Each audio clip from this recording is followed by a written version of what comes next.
Lumbar disc herniation is one of the most common causes of lower back pain and sciatica. The major problem is not just disc damage itself. The real issue is compression of nearby nerve roots. Most herniations occur at the L5 to S1 level because this area carries significant mechanical stress during lifting, bending, and twisting. As nurses, we need to connect anatomy to symptoms because the exact nerve being compressed determines the patient's pain pattern, weakness, and sensory changes. This slide highlights the central mechanism behind lumbar disc herniation: nerve compression.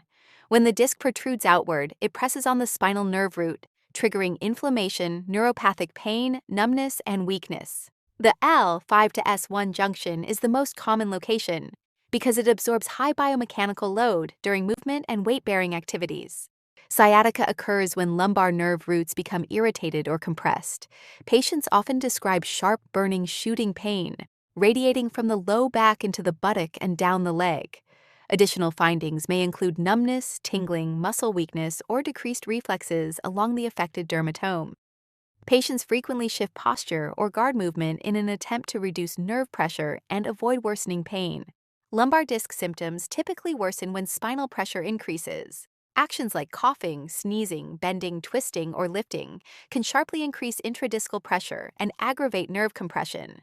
Many patients report temporary relief when lying flat because this position mechanically reduces pressure on the affected nerve root. The straight leg raise test is one of the classic bedside assessments for lumbar radiculopathy and sciatica. During the test, the patient lies flat while the symptomatic leg is slowly elevated. A positive test occurs when this movement reproduces sharp, radiating pain down the buttock and leg, typically between 30 and 70 degrees of elevation. The reason this happens is mechanical tension. Raising the leg stretches the sciatic nerve and nerve roots.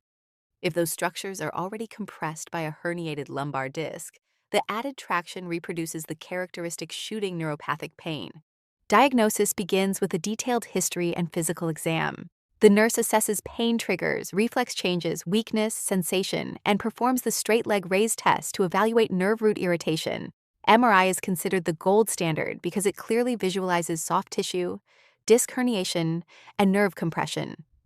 CT scans and myelograms are less common, but may be used when MRI cannot be performed or when additional structural detail is needed. And in most lumbar disc herniations are treated conservatively first. Medical management focuses on reducing inflammation, relieving pain, and improving baseline mobility through medications, physical therapy, and lifestyle modification. Surgery is generally reserved for patients who fail conservative treatment or develop worsening neurologic deficits. There has been a major shift away from prolonged bed rest in lumbar disc herniation management. Patients should avoid movements that worsen pain, but they should remain appropriately mobile to prevent deconditioning and muscle weakness. Common medications include NSAIDs for inflammation, muscle relaxants for spasms, and sometimes steroids for acute inflammation control. Physical therapy, heat therapy, posture correction, and weight reduction can all help decrease spinal stress and improve recovery. When conservative treatment fails, surgical decompression may be required to relieve nerve pressure. Microdiscectomy removes the herniated disc material compressing the nerve root.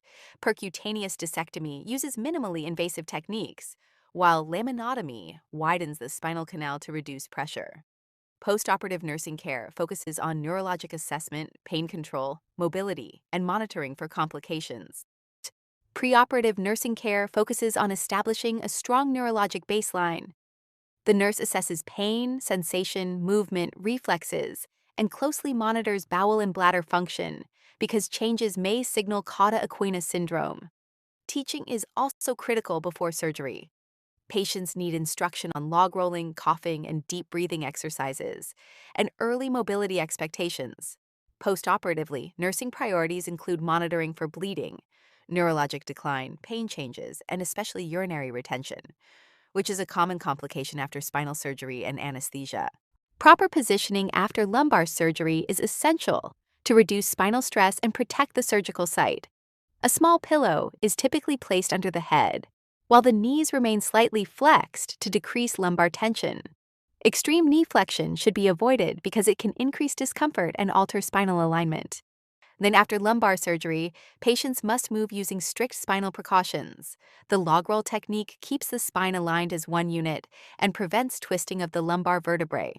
Early ambulation is encouraged, often the same day as surgery, because it improves circulation and reduces complications like pneumonia and DVTs. Patients should also avoid prolonged sitting, because sitting significantly increases intradiscal pressure and can worsen postoperative pain. Recovery continues after discharge, and home precautions are extremely important. Patients should initially avoid lifting, driving, twisting, or bending movements that place stress on the lumbar spine. Gradual activity progression is encouraged, along with prescribed exercises and heat therapy for muscle spasms. If ordered, supportive braces or corsets should be used consistently to help stabilize the spine during healing. Recovery from lumbar disc injury or surgery occurs in phases. Early recovery focuses on relieving nerve compression, controlling pain, and initiating safe ambulation. During the first several weeks, strict movement precautions and pain management remain critical while soft tissues heal. Around the 6-week mark, ligament healing reaches an important milestone, and rehabilitation can progress toward restoring strength, reflexes, sensation, and overall function.